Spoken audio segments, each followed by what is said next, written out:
Factory outlet Mukunda jewellers లో mega వడ్డానం sale 2.0. నమస్కారం. మాఘపురాణం 11వ రోజు పారాయణలోకి వచ్చాం. ఈరోజు మాఘశుద్ధ ఏకాదశి. ఏకాదశి నాడు ఉపవాసం ఉండే అలవాటు ఉన్న వాళ్ళు ఈ రోజున ఉపవాసం ఉండొచ్చు. రేపొద్దున ద్వాదశి నాడు పారాయణ చేసుకోవచ్చు. ఈ మాఘశుద్ధ ఏకాదశిని భీష్మ ఏకాదశిగా చెప్తారు. దీనికి 2 రోజుల ముందు వచ్చిన అష్టమి నాడు భీష్మాష్టమి అని చెప్తారు. ఆ రోజునే భీష్మ పితామహులు నిధనం చెందారని, వారి పేరు మీదుగా ఈ రోజున భీష్మ ఏకాదశి అని చెప్తారని చెప్పుకుంటాం. మనం పురాణాల్లో కూడా ఇట్లా చెప్పబడుతుంది. ఏకాదశి నాడు అన్ని ఏకాదశిలో ఉండగలిగినా లేకపోయినా ఇలా ప్రత్యేకమైనవి పర్వదినాలుగా చెప్పబడేటువంటి ఏకాదశిలో ఉపవాసం అంటే అన్నానికి భిన్నంగా ఏదైనా స్వీకారం చేయటం, అన్నము తినకుండా ఉండడము. దాని భిన్నంగా ఉండలేని వాళ్ళు, పలహారాలు చేసి ఉండలేని వాళ్ళు ఏదైనా కొంచెం అన్నంతో బియ్యపుతో చేసిన పదార్థం కాకుండా ఇంకొకటి ఏదైనా తీసుకుని కొంచెం తేలిగ్గా ఉపవాసం చేసి ద్వాదశి నాడు పారణ చేస్తే అద్భుతమైన ఫలితం లభిస్తుందని చెప్తారు. అవకాశం ఉన్న వాళ్ళు చేసుకోవచ్చు. వశిష్ఠ మహర్షికి దిలీప మహారాజుకి జరుగుతున్నటువంటి సంభాషణలో భాగంగా మృగశృంగుడు అతని పుత్రుడైనటువంటి మృకండుని యొక్క వృత్తాంతం చెప్పబడింది. ఇప్పుడు చెప్తున్నారు, దిలీప మహారాజా ఇంకా మృకండుని పుత్రుడైన మార్కండేయుని చరిత్రను కూడా వినుము. మార్కండేయ చరిత్ర అత్యంత పుణ్యదాయకమైనది. దీన్ని విన్నా చదివినా ఎవరైనా సరే భక్తులందరూ పరమ భాగవతోత్తములు కాగలరు. పైగా భగవంతుని కృపకి పాత్రులై సద్గతులను పొందగలరు. ఇప్పటిదాకా మనం విష్ణు పూజ చేయండి అని చెప్పాం. మృగశృంగుడు విష్ణువుని ప్రత్యక్షం చేసుకున్నాడు అని కథలో కూడా విన్నాం. ఇక్కడి నుంచి శివ పూజా విధానాన్ని తెలియజేస్తారు. మార్కండేయుడు పరమశివ భక్తుడు, మనకు తెలిసిందే కదా, అది చెప్తున్నారనమాట. శ్రద్ధగా వినమంటున్నారు. మార్కండేయుడు మృకండుని పుత్రుడు, మృగశృంగునికి మనవడు. 16 సంవత్సరములు మాత్రమే అంత చిన్న ఆయుష్ కలిగినటువంటి మృకండ కుమారుడు. ఇతడు మృకండునికి పార్వతీ పరమేశ్వరుల దయ వల్ల జన్మించిన వరప్రసాదం. అయితే సంతానహీనుడైన మృకండు సర్వేశ్వరుని పూజించి తపస్సు చేసి మెప్పించి దానివల్ల ఫలితంగా లభించిన కుమారుణ్ణి అల్లారు ముద్దుగా పెంచుకున్నాడు. రోజులు గడుస్తున్న కొందికి పిల్లవాడు పెరుగుతుంటే సంతోషం కంటే దుఃఖం పెరగటం మొదలుపెట్టిందట. కాలగమనంలో పిల్లవాడికి 5 సంవత్సరాలు నిండినాయి. తల్లిదండ్రులు బాలునికి ఉపనయనాది వైదిక కర్మలన్నీ పూర్తి చేశారు. అక్షరాభ్యాసం చేసి గురువు వద్ద విద్యాభ్యాసం చేయటానికి నిర్ణయించారు. అంటే మరి ఉపనయనానికి ముందు అక్షరాభ్యాసం లేదా అంటే లేదనుకుంటానండి. పురాణం ప్రకారం అట్లా చెప్తారు. ఉపనయనం చేసిన తర్వాతే విద్యాభ్యాసం. పైగా వీళ్ళు మనం చేసుకుంటున్నట్టుగా ఇప్పుడు గర్భాష్టమంలో 8వ 9వ ఏట 7వ ఏట 9వ ఏట 11వ ఏట అట్లా కాకుండా కొంచెం 5 ఏళ్లకే, మనం అన్ని కథల్లోనూ 5 ఏళ్ళు నిండినే ఉపనయనం చేశారు లాంటివి కనపడుతూ ఉంటాయి. ఆ కాలం అది అయ్యి ఉంటుంది, అప్పుడు పద్ధతేమో అది. సరే, క్రమంగా పిల్లవాడు మార్కండేయుడు చదవటం రాయడం ప్రారంభించాడు. తన తండ్రి వల్లనే అచిరకాలంలోనే అన్ని శాస్త్రాలు ఔపోసన పెట్టాడు. వేదాంగాలను, పురాణ ఇతిహాసాలను, స్మృతులను పఠించాడు. సకల సద్గుణోపేతుడయ్యాడు. వినయ విధేయతలు, పెద్దల ఎడల గౌరవభావము ఇలాంటివి ఎన్నో మంచి గుణాలతోటి సద్గుణ సముపార్జితంగా ఉన్నాడు పిల్లవాడు. చదువు వల్ల కొంత సంస్కారం వస్తుంది, విద్యాబుద్ధులతోటి వస్తుంది అనుకోండి. అమ్మా నాన్నల వల్ల, తర్వాత మనం ఇంట్లో ఆచరించే విధానాల వల్ల అందరి పిల్లలు ఇలాగే ఉంటారు. ఎవరో విపరీతులుగా ఉంటారు కానీ. అయితే ఇతను ఎంత శాస్త్రపారంగతుడైనా కూడా మార్కండేయుని తల్లిదండ్రులైన మరుద్వతి మృకండులకు మాత్రము నిత్యము, నాయన కుమార, బాల్యమునందే నువ్వు సకల శాస్త్ర కోవిదుడు అయ్యావు. నీ తెలివితేటలు, బుద్ధి కుశలత అమోఘము. 10గురిలో మంచి పేరు తెచ్చుకున్నావు, సంతోషము. కానీ మార్కండేయ, నీవు నీ గురువుల పట్లను పెద్దవాళ్ల పట్లను మరింత జాగరూకతతోటి మరింత భక్తిభావంతో మెలుగునాయన. పెద్దలు, ముని పుంగవులు, పరమ భాగవతోత్తములు, యోగి పుంగవుల ఆశీస్సులే నీకు శుభమంగళకరాలు అవుతాయి. కాబట్టి నువ్వు అట్లా చేసి వారిని మెప్పించి శుభాశీస్సుల్ని పొందునైనా, తద్వారా నీ ఆయుర్దాయం వృద్ధి పొందగలదు అని హితోపదేశం చేసేవాళ్ళు. పెద్దవాళ్ళతో మర్యాదగా మెలుగు, వాళ్ళు ఏదో చిరంజీవ సమస్త సన్మంగళాన్ని భవంతు అలాంటి ఆశీర్వాదాలు ఇస్తారు. దానివల్ల నీ పుణ్యబలం పెరిగి ఆయుష్ వృద్ధి అవుతుందని పిల్లవాడికి బాగా ఇంకా వినయంగా ఉండు, ఇంకా బుద్ధిగా ఉండని, బుద్ధిమంతుడైన పిల్లాడికి ఇంకా చెప్తూ ఉండేవాళ్ళు. అయితే మార్కండేయుడికి 15 సంవత్సరాలు వచ్చాయి. రోజు రోజుకి తల్లిదండ్రులకి ఆందోళన పెరిగిపోతుందట. కారణం, పరమశివుడు ప్రసాదించిన వరప్రసాదమైన మార్కండేయుడికి ఇంకొక సంవత్సరమే గడువు ఉంది. ఆఖరి జన్మదినోత్సవం ఇదే, ఇంకా చేయలేమనుకున్నారు. ఘనంగా చేయాలని భావించి 15వ పుట్టినరోజుకి ఎంతమందినో పెద్దవాళ్ళని, ఋషులని, మునులని, తపస్సులని, పరమనిష్టా గరిష్ఠుల్ని అందరినీ పిలిచారు. అయితే వీళ్ళందరూ వచ్చారు. వస్తే అందరికీ సన్మానాలు చేశారు, సత్కరించారు. అతిథి సత్కారాలు ఎంతో ఘనంగా చేశారు. పిల్లవాడి మార్కండేయుడు కూడా అందరికీ వినయ విధేయతలతోటి నమస్కారం చేశాడు. ఎంతో వినయంగా ప్రతి వాళ్ళకి పాదాలంటి దండం పెట్టాడు. అలాగే వశిష్ఠ మహర్షి కూడా మార్కండేయుడు నమస్కారం చేశాడట. ఈ కథ ఎవరు చెప్తున్నారండి మనకి? వశిష్ఠ మహర్షి చెప్తున్నారు కదా, చెప్తున్నారు. నాకు కూడా దండం పెట్టాడు. పెడితే ఈయన ఏం చేశారట, వద్దునైనా నమస్కారం చేయబోక అని వారించారు.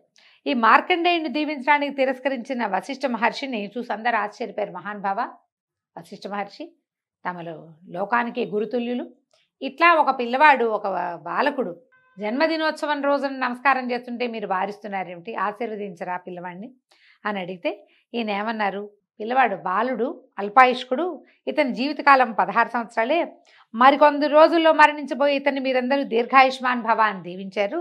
అది ఎట్లా కుదురుతుంది? సాక్షాత్తు పరమేశ్వరుడే ఇతనికి అల్పాయుర్దాయాన్ని ఇచ్చాడు, 16 ఏళ్ళు అని చెప్పాడు ఖచ్చితంగా. ఇంకా మనం ఎంత? ఈ పరమేశ్వరుడు ఇచ్చిన వరం ప్రకారం అంటే ఆయన ఆజ్ఞ ప్రకారం ఇంకొక ఏడాది జీవిస్తాడు. నేను ఒకవేళ దీవించినా కూడా దీవెన వ్యర్థమవుతుందని వద్దన్నాను అన్నాడు. అనేసరికల్లా అయ్యో మా మహర్షులందరూ చాలా బాధపడ్డారు. చిరంజీవి వై వర్ధిల్లు, దీర్ఘాయు వై వర్ధిల్లు, ఆయుష్మాన్ భవ, దీర్ఘాయుష్మాన్ భవ, శతాయుష్ దీర్ఘాయుష్ అని ఇన్ని ఆయుష్లు దీవిస్తే మన దీవెలనన్నీ వృధా అవుతున్నాయి కదా అని బాధపడ్డారు. అప్పుడు అందరూ అడిగారట, మహానుభావ వశిష్ఠ మహర్షి, దీనికి వేరే తరుణోపాయం లేదా? మహర్షుల వాక్కులు వృధా అయిపోవాల్సిందేనా అని అడిగేసరికల్లా మనకున్నది ఒకటే మార్గం, ఈ మార్కండేయుని తీసుకుని బ్రహ్మదేవుడి దగ్గరికి తీసుకెళ్తామని కుర్రవాణ్ణి తీసుకుని బ్రహ్మదేవుడి దగ్గరికి సత్యలోకానికి వెళ్ళారట. వీళ్ళందరినీ చూసి వశిష్ఠ మహర్షి కూడా వచ్చేసరికి బ్రహ్మదేవుడు ఎంతో సంతోషిస్తే అప్పుడు పిల్లవాడు మార్కండేయుడు బ్రహ్మదేవుడికి నమస్కారం చేసేసరికల్లా దీర్ఘాయుష్మాన్ భవ, చిరంజీవిపై జీవించినాయనా అని చెప్పి దీవించారు. చిరంజీవిగా జీవించమన్నారు. అనేసరికల్లా అప్పుడు వశిష్ఠ మహర్షి ఈ మార్కండేయుడి జన్మ వృత్తాంతాన్ని చెప్పి తరుణోపాయం చెప్పమన్నారు. బ్రహ్మదేవుడు కూడా నాలుగు కొరుక్కున్నాడు అనమాట. ఆయన అయ్యో పొరపాటు చేశాం అని చెప్పి తెలియక ఈ పిల్లాడిని చిరంజీవిగా దీవించాను అని ఆలోచించి కుమారుణ్ణి దగ్గర తీసుకున్నాడు. ఆ పిల్లవాడిని, నాయన సాంబశివుడే నీకు రక్ష, మహర్షులు అమోఘ వచస్కులు వీళ్ళందరూ నిన్ను దీవించారు, నేను కూడా దీవించా, ఇలాంటప్పుడు నిన్ను రక్షించగలిగేవాడు పరమేశ్వరుడే అని చెప్పి మీరు వెళ్ళండి, పిల్లాడికి ఏం ప్రమాదం రాకుండా నేను చూసుకుంటానని ఋషులందరినీ పంపించేశాడు. పంపించి కుర్రాడికి చెప్పాడనమాట మార్కండేయుడికి, పుణ్యక్షేత్రమైన కాశీకి పోయి నిత్యము కాశీ విశ్వనాథుడిని మనసారా సేవించు, శివ పూజ విడవద్దు అని చెప్పి పంపించాడు. మార్కండేయుడు ఇంటికి వచ్చాక వీళ్ళు కాశీనగరంలో లేరు, కొంచెం యువతలుగా ఎక్కడ ఉన్నారు.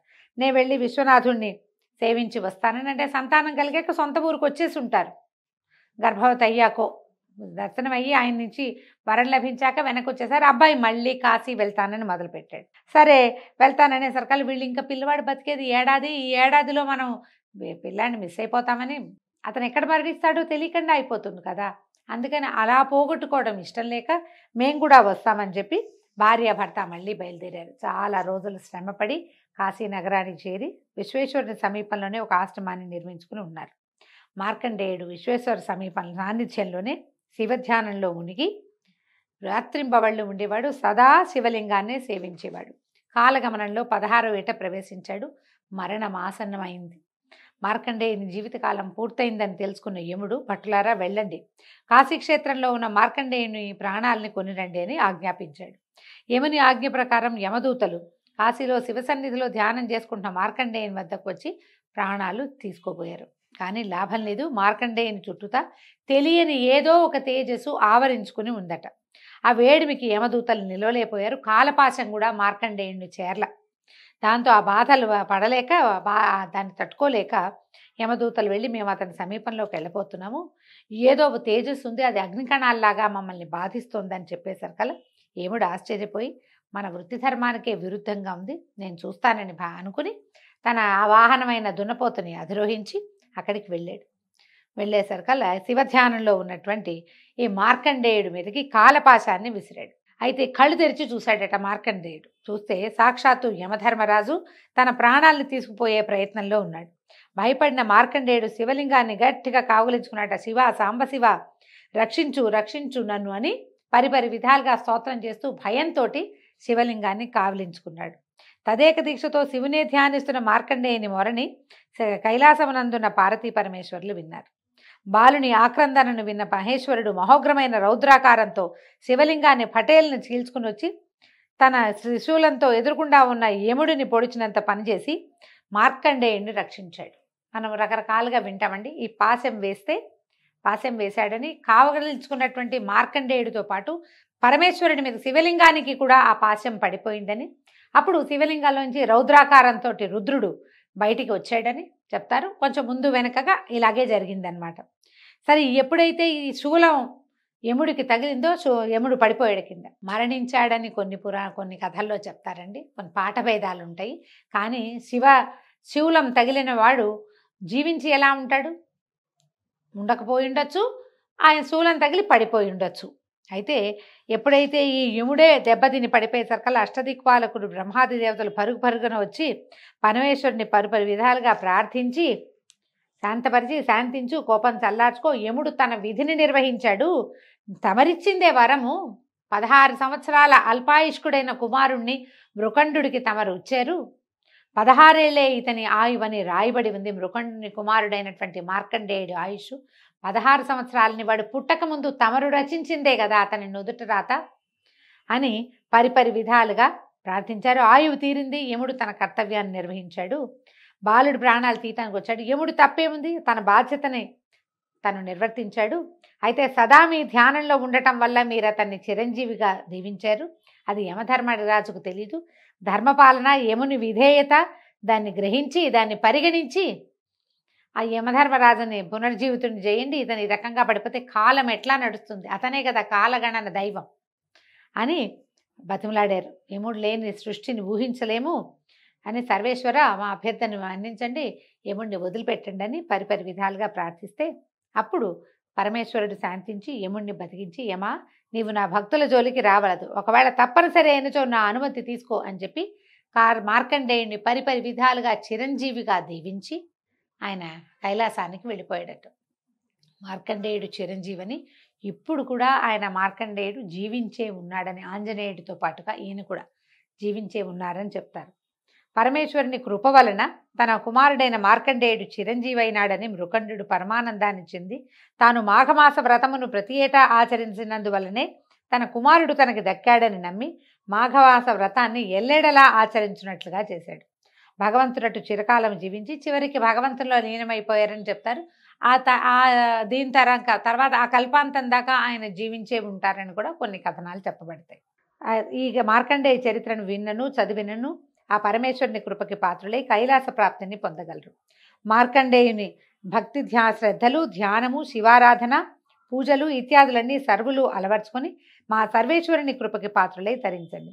మహిమాన్వితమైన ఈ మార్కండేయ చరిత్రను పురస్కరించుకుని త్రయంబక మంత్రం చెప్తున్నారని, మహామృత్యుంజయ మంత్రాన్ని 108 సార్లు పఠించి ఆయురారోగ్య ఐశ్వర్యాలని పొందండి. ఈ రోజున ఎప్పుడైతే మనం మార్కండేయ చరిత్ర చదువుతామో అప్పుడు మనకందరికీ మృత్యుంజయ మంత్రం తెలుసు. ఇది వరకు పెద్దవాళ్ళు ఎవరో చేయాలని అనుకునేవాళ్ళు, ఇప్పుడు టీవీలలో కొంతమంది ఫోన్లలో కూడా కనిపిస్తుంది. త్రయంబకం యజామహే సుగంధిం పుష్టివర్ధనం ఊర్వారుకమివ బంధనాత్ మృత్యోర్ముక్షీయమామృతాత్.